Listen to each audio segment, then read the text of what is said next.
Olá, sejam muito bem-vindos. Perfil Poder está começando agora e eu apresento a vocês o nosso convidado. Nascido no interior do Paraná e criado entre o Sul e Brasília, nosso convidado nasceu em uma família que valorizava a dedicação e a curiosidade. Influenciado pelo pai ligado às ciências e pela mãe que sempre o incentivou a seguir seus próprios caminhos. Ainda muito jovem, encontrou na medicina um propósito claro que o levou a cruzar fronteiras e construir nos Estados Unidos uma formação entre alguns dos centros de oncologia mais importantes do mundo. Ao retornar ao Brasil, transformou o conhecimento em impacto. Liderou equipes, ampliou acesso a tratamentos, formou gerações de profissionais e ajudou a moldar a evolução da oncologia no país. Ao lado da esposa, Ana Amélia, com quem construiu uma parceria de vida desde a juventude, é pai de 3 filhas que acompanham sua trajetória marcada por rigor técnico, mas também por humanidade e responsabilidade com o futuro da saúde. Hoje é uma das referências mais respeitadas na medicina brasileira. Perfil Poder recebe o Dr. Paulo Hoff. Dr. Paulo, que prazer recebê-lo aqui, é uma honra essa entrevista, seja muito bem-vindo. Olha, é um grande prazer estar com você aqui hoje. Vamos começar do começo? Como é que teve início essa formação? Acho que foi em casa, né? Pelo que a gente pôde acompanhar aqui, a valorização pelos estudos, a valorização pela ciência começou pequenininho. Eu acho que sim. Meu pai tinha um laboratório de análises clínicas no interior do Paraná e quando eu era pequeno eu gostava muito de ir ao laboratório com ele, olhar microscópio, culturas celulares, etc. Eu acho que isso me influenciou bastante.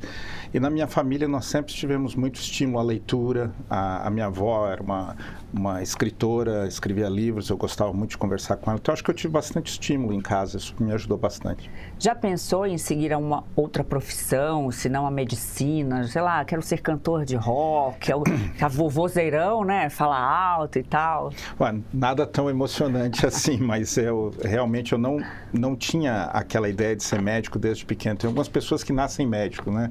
Ou qualquer outra profissão. Eu pensei em ser engenheiro, pensei em ser agrônomo, pensei em ser advogado. E na realidade, quando chegou o momento de fazer o vestibular, eu até fiz para outras áreas também. Mas aí fiz medicina e me achei, acho que escolhi a profissão certa para mim. Acho que o primeiro passo para quem pensa em fazer medicina é: tem medo de sangue? Tem alguma reação a lidar com sangue? O senhor passou nessa fase aí tranquilo? Todo mundo tem essa preocupação, mas hoje a medicina ela é muito vasta. Tem áreas que você não tem contato com sangue, etc. Por exemplo, se você fizer medicina e for para a área de genética, você não vai ter um contato com carne, sangue, etc. Mas na faculdade... na faculdade não tem jeito, Aí né? não tem jeito, é essa a prova dos 9, né? Quais foram as principais lembranças, fora da medicina, na vida mesmo, que marcaram o senhor na infância? Olha, meu pai, depois de um tempo, ele virou fazendeiro, plantava soja. Eu me lembro muito da fazenda e trabalhava com trator, com plantação. Eu gostava muito disso também. O contato com a natureza era muito marcante na minha juventude. E a decisão, a influência deles pela medicina, como é que foi? Como é que hoje, olhando para trás, você avalia a influência que eles tiveram na tua vida para você seguir essa carreira? Eu acho que teve esse impacto grande da minha infância, quando eu ia com meu pai ao laboratório, ou acompanhava eventualmente numa visita, não só ao laboratório, ao hospital, mas meu pai nunca exerceu nenhum tipo de pressão nele, nem minha mãe, nem sobre mim, nem sobre meus irmãos. Eles diziam que nós devíamos tentar fazer o nosso melhor e que o importante é que nós gostássemos do que estávamos fazendo. Então, acho que foi bacana nesse sentido, foi um apoio amplo, né? Antigamente tinha uma coisa de medicina, direito, engenharia, algumas profissões, né? E pelo que o senhor falou, nunca foi muito longe dessas carreiras, assim, nunca pensou algo muito fora, como cantor de rock, por exemplo? Era não, acho que não deu tempo. Eu não tenho boa voz para música. E gosta de estudar, né? Isso é principal. Gosto. Eu acho que se você quer fazer uma profissão, ter uma profissão como medicina, é importante saber disso, né? É uma área que você tem que estudar constantemente, você nunca para de estudar. Tem que gostar de livros, tem que gostar de se atualizar. E como é que foram os primeiros passos na medicina? Como é que foi após o vestibular, a faculdade em si? Eu fiz vestibular com uma idade muito jovem, né? Eu tinha 16 anos. Então, entrar na medicina aos 16 anos é uma mudança importante de vida, né? Mas foi muito bacana. Fui muito bem recebido pelos meus colegas. Eu fiz a minha faculdade na Universidade de Brasília. As turmas eram muito pequenas. Né? Entrávamos 25 em cada turma, apenas 25 alunos. Então, eu tive, assim, um início de medicina muito agradável. E a UNB, na época, tinha um modelo um pouco diferente. As turmas eram misturadas no primeiro ano.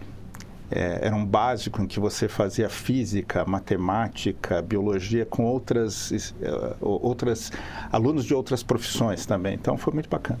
Imagino, isso não influenciou a sair, deixa eu ver aqui esse curso de veterinária, de alguma outra coisa, assim, não. Não. Se manteve Quando eu comecei a realmente entrar na medicina, eu fui me apaixonando, porque medicina é uma área muito bonita. Você entender como o corpo humano se forma, como o corpo humano funciona. E também aprender como fazê-lo a retornar a homeostasia, que é o seu funcionamento normal, é algo muito bonito. E eu imagino que a missão de salvar vidas, principalmente, né, de dar esperança a alguns casos, eu imagino que seja muito forte também para quem exerce, escolhe essa profissão. Exatamente. E todo aluno de medicina, ele sente isso pela primeira vez quando ele começa a frequentar o hospital, né? Tem uma matéria específica chamada semiótica, em algumas faculdades pode ter um nome um pouco diferente, mas é o seu primeiro contato com os pacientes. Você aprende a tirar uma história, você aprende a fazer um exame físico e você também começa a sentir que você pode ajudar as pessoas. Isso é muito gratificante. E a oncologia, como é que surgiu essa paixão por essa vocação, esse caminho que o senhor trilhou e trilhou tão bem? Olha, a oncologia é uma especialidade nova, não é algo muito antigo, né? Na medicina em si, ela tem poucas décadas. Quando eu fiz faculdade, ainda havia pouca exposição à oncologia, mas eu já tinha um certo interesse, eu tive casos na família de câncer relativamente próximos, já tinha me chamado a atenção. E quando eu fiz a minha residência nos Estados Unidos, tive a oportunidade de ser exposto a uma oncologia moderna, eu entendi algumas coisas. Primeiro que era uma área muito bonita, muito complexa e com muito a ser aprendido. É uma área que uma pessoa com interesse em fazer ciência teria um campo muito grande. E esta ciência, essa possibilidade de aprender poderia levar à melhora de qualidade de vida de pacientes, ajudar as pessoas. Então, foi me atraindo. Eu acho que foi uma área que me permitiria ajudar os pacientes, continuar fazendo clínica e também fazer pesquisa, que eu queria muito isso. E eu fui me interessando cada vez mais. E qual foi esse aprendizado nos Estados Unidos? E aproveitando, estendendo a pergunta, qual é o diferencial do Brasil? Como é que o Brasil está em relação ao mundo nessa área? Então, eu cheguei nos Estados Unidos em 1990 e primeiro fiz, obviamente, clínica médica e depois fui fazer oncologia no Texas, em Houston, no MD Anderson, que é da Universidade do Texas, que é um grande centro de oncologia e muito dedicado à pesquisa e que me permitiu, então, crescer nessa área que eu queria muito. Quando eu cheguei nos Estados Unidos em 1990, a diferença era muito grande entre a infraestrutura disponível no Brasil e a infraestrutura disponível nos Estados Unidos. Mesmo hospitais de ponta no Brasil não tinham o mesmo tipo de equipamento que existia, por exemplo, no hospital da Universidade de Miami, que foi o primeiro hospital que eu trabalhei lá nos Estados Unidos. Hoje, essa diferença diminuiu muito. Hoje você faz medicina de qualidade no Brasil. Eu acho que a oncologia brasileira é líder da América Latina. Eu não tenho nenhuma dúvida em relação a isso. Nós passamos outros países que tinham uma oncologia mais reconhecida no passado. E claro que temos diferenças se você tem acesso ao SUS ou à saúde suplementar, mas as grandes instituições brasileiras hoje, as instituições de ponta, oferecem um tratamento muito similar, se não igual, que é oferecido nos Estados Unidos ou na Europa.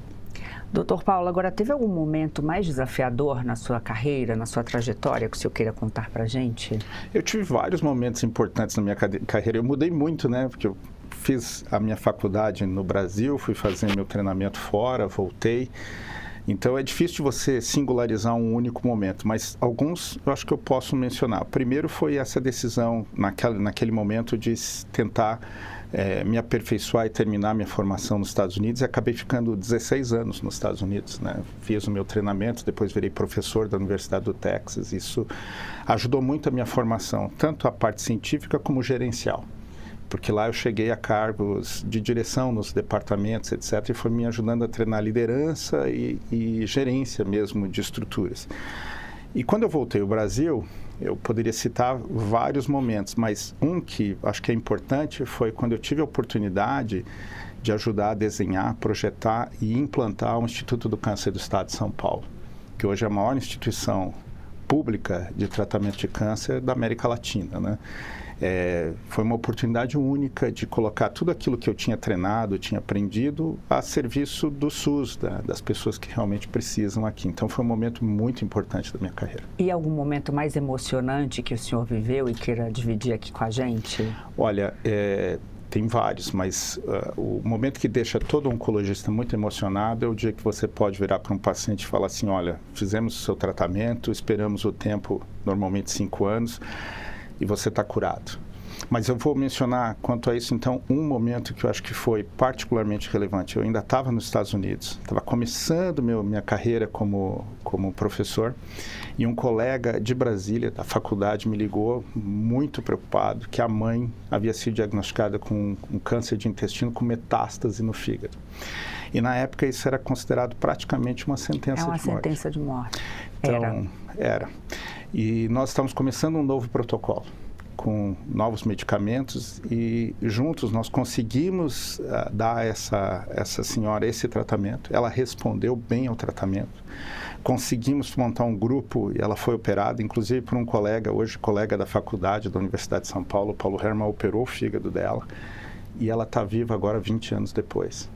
Nós conseguimos curar, então isso foi muito, muito bacana. E mostrou para mim que realmente o câncer, embora seja uma doença difícil, muitas vezes, mesmo em situações graves, a gente consegue curar ou pelo menos fazer com que os pacientes tenham uma vida prolongada.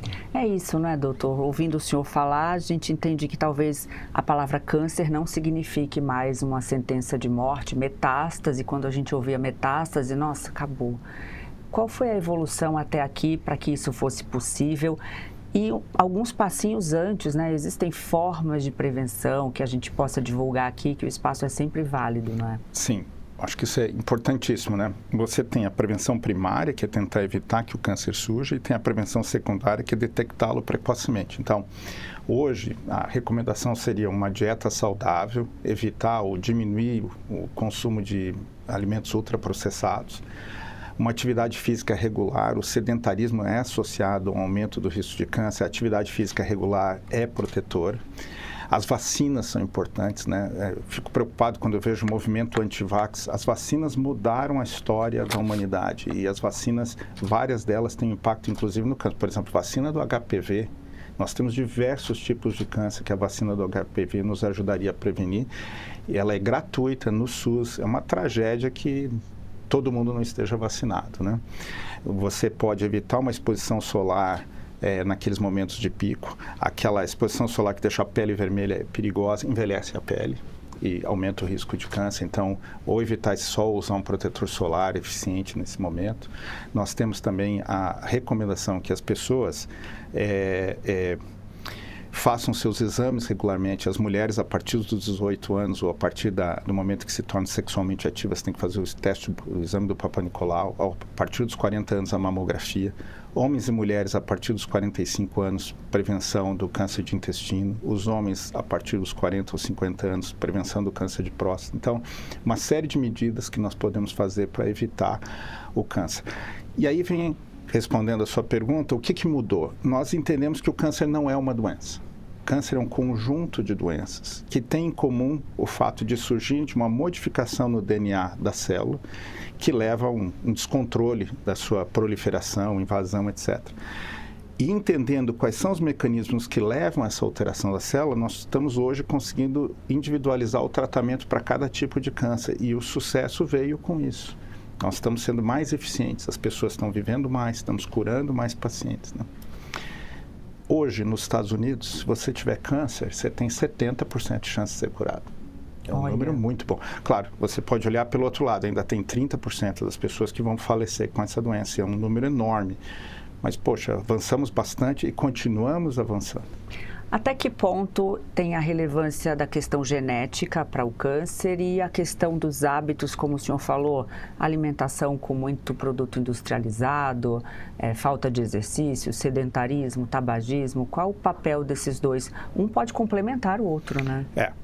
Obrigado por me lembrar o tabaco, porque é muito importante evitar o tabaco. E o tabaco hoje é responsável por um número significativo das mortes relacionadas ao câncer. Mas, se nós olharmos o todo dos casos, mais ou menos 10% dos casos de câncer são associados a componente genético. Apenas 10%? 10%. Os restantes podem ter um fator genético que contribuiu, mas não foi o fator genético que causou o câncer. Então, associado exatamente à genética, se acredita que é ao redor de 10%.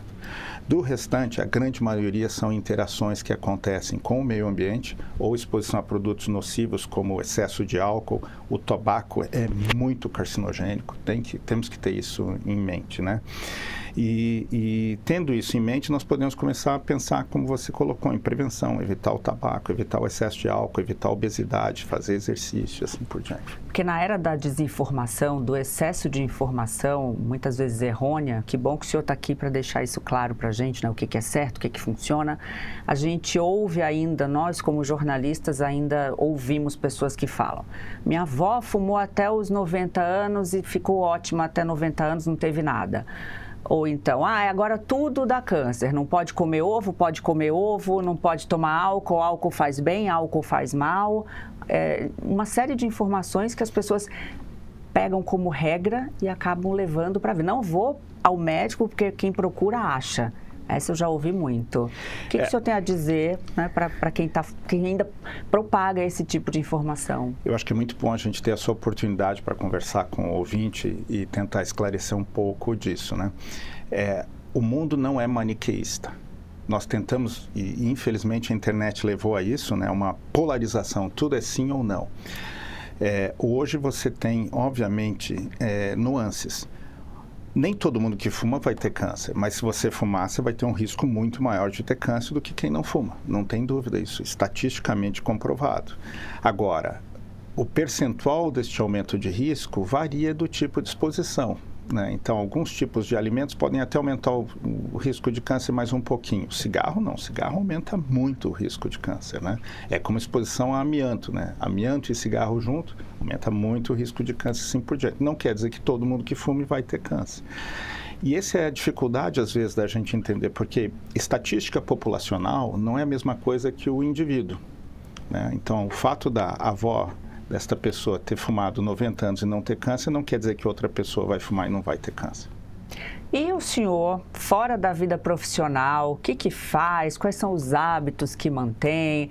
Que esporte pratica? Como é que é? Conta um pouquinho dessa vida fora do jaleco. Então, a gente estimula os pacientes a ter uma atividade física regular. Temos que ter também, né? Então, eu gostava muito de jogar basquete, mas não tenho mais joelho, tornozelo para isso. Então, depois dos 25 anos, doutor, ninguém tem. Então, eu gosto de correr, gosto de fazer atividade física, eu faço regularmente, 3 vezes por semana eu faço academia e complemento com aeróbico, né, com caminhadas ou corridas. Eu acho que isso é muito importante. Lembrando que depois do cigarro, a próxima causa evitável de câncer é a obesidade associada a sedentarismo. Então, muito importante essa atividade física. Gosto muito de ler, e eu gosto de ler não só a área médica, mas gosto de ler outras áreas também. Eu gosto de ouvir música, como quase todo mundo. Gosto de jogar xadrez. Gosto de jogar videogame, é uma coisa que as pessoas acham engraçado às vezes, mas eu gosto muito de videogame. Isso. Olha, para o cérebro tem sempre que estar aprendendo alguma coisa nova, né? Lidar com um novo desafio, e aí o xadrez e o videogame entram dando checkmate nessas lições. É claro que tem que ser uma exposição controlada, não pode ser o dia inteiro, mas você sabe que crianças que jogam videogame se tornam melhores cirurgiões.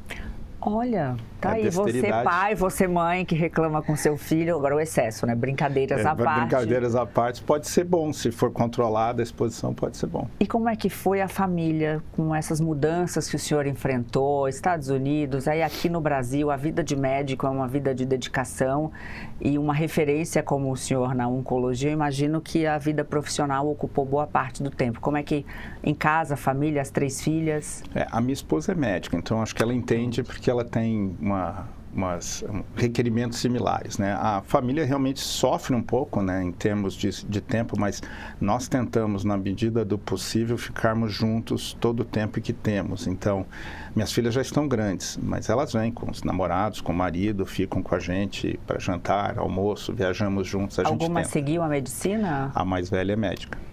Olha, e quando chega em casa, vai todo mundo à reunião de família, assiste aquelas séries de The Good Doctor, alguma coisa assim, ou não? Sai completamente da... Não, a gente tenta fugir da medicina em casa um pouquinho, né? Tenta fugir, né? Assiste outras coisas, Outras coisas também. Eu gosto muito de cozinhar. Cozinhar? Então, geralmente eu cozinho para eles. Olha, e aí, claro, né, preconizando ingredientes saudáveis. Tem algum prato que o senhor é especialista? Porque, ó, temos uma cozinha aqui de caras. Daqui a pouco vai ser convidado para fazer. Na cozinha eu gosto muito de fazer comida oriental. Comida oriental. Saudável, né? Saudável. E aí, qual é o futuro do Brasil? O que o senhor imagina para o futuro do Brasil na saúde? Em que patamar estamos? O que podemos melhorar? Quais são os desafios? Quais foram as evoluções que a gente já obteve? Olha, poderíamos falar o dia inteiro sobre isso, né? Mas o Brasil tem algumas coisas que são modelo. Por exemplo, o SUS. E eu sei que nós sempre achamos que poderia ser melhor, mas um país do tamanho do Brasil se propor a ter um sistema de acesso universal à saúde é algo meio inédito no mundo. Então, o SUS é algo que tem que ser preservado. Para o Brasil, eu acho que no futuro nós temos que trabalhar o financiamento do SUS, né? O problema hoje é que há um subfinanciamento da saúde que precisa ser enfrentado, né? Acho que os nossos governantes têm que começar a pensar como melhorar o acesso de recursos, porque as novidades que estão vindo, que são não só na área da oncologia, mas reumatologia, dermatologia, cardiologia, ou seja, em todas as áreas, as novidades estão vindo, mas vêm com custo elevado. E para disponibilizar para toda a população, nós temos que trabalhar o financiamento da saúde. O outro ponto que eu acho que é muito importante, que nós temos que tomar cuidado agora, e o que eu vou falar talvez não seja muito agradável a todos, mas houve uma explosão no número de faculdades de medicina. Em breve nós estaremos formando 50 mil novos médicos por ano. E a nossa infraestrutura de treinamento para esses colegas que estão se formando, ela não atende a essa demanda. Nós não temos programas de residência suficiente para todos os colegas que estão se formando. Então, há que se cuidar muito a qualidade do profissional que nós estamos formando para o futuro. Isso me preocupa um pouco. Realmente, é uma preocupação bastante. E veja, não há nenhum problema com o número, não é que eu quero fazer reserva de mercado, não é nada disso, mas eu acho que um profissional de saúde, ele tem uma influência muito grande onde ele está. E o impacto que ele tem na saúde das pessoas, por bem ou por mal, é muito grande. Então, há que se cuidar da qualidade do profissional que nós estamos formando. E qual a saída para que isso possa ser resolvido? Existe um horizonte? São necessárias leis para reduzir o número de faculdades, um rigor maior, fiscalização? Eu acho que a lei para reduzir a faculdade não necessariamente, mas nós temos, e eu sou a favor da prova de proficiência dos colegas. Eu acho que você tem que ter certeza que o profissional que uma faculdade está formando, que ele está preparado para fazer a sua atividade médica. E aquelas faculdades que não estiverem atendendo, essas sim, provavelmente tem que ser ou reavaliadas, ou fechadas, ou modificadas, né? Outro ponto importante é que nós temos que aumentar o número de vagas de residência no Brasil. A preocupação com o número de médicos, quando você conversa com gestores, reside muito no fato que no Brasil nós temos centenas, talvez milhares de municípios sem médico. Então, precisamos de mais médicos. Mas você forma o médico na capital. Você tem que ter algum estímulo para que ele vá ao interior. Ou uma carreira médica estabelecida, como há na justiça, por exemplo, né? Os juízes, procuradores têm uma carreira médica e faz parte dessa carreira atuar em regiões mais distantes. E outro ponto importante é que a medicina leva muito tempo, são 6 anos de faculdade, mas de 2 a 6 anos de residência. Você se forma muito tarde, então, e quando você se forma, você já casou, já teve filho, você fica onde você está. Então, ter um programa de residência que leva para o interior, faça uma interiorização do profissional, isso ajudaria bastante a resolver esse problema dos lugares com menos atendimento. E eu acho que a inteligência artificial também vai ajudar bastante nisso. A tecnologia pode ser fundamental nesse Eu processo. acho que é. Num país do tamanho do Brasil, nós temos que aprender a usar a tecnologia a nosso favor. Agora, doutor, só para finalizar, tem alguma dica para um estudante, para alguém que sonha em fazer medicina, em salvar vidas? Qual a dica que o senhor dá para quem está começando nessa carreira tão exitosa? Olha, eu acho que medicina é um chamado, então encorajo todos aqueles que têm o interesse de ajudar o próximo, de fazer ciência, de ter uma participação ativa na sociedade, que realmente eu faço. É uma profissão que eu acho muito bonita, mas é isso, é um chamado, exige muito esforço, muita dedicação, muito estudo para o resto da vida. Não é uma profissão que te permita parar de estudar. Então, para aqueles que querem fazer medicina, é isso. Eu tenho na cabeça que é importante a dedicação à profissão. Muito obrigada mais uma vez, doutor, e muito obrigada também a você que nos acompanhou aqui no Perfil Poder. Tchau.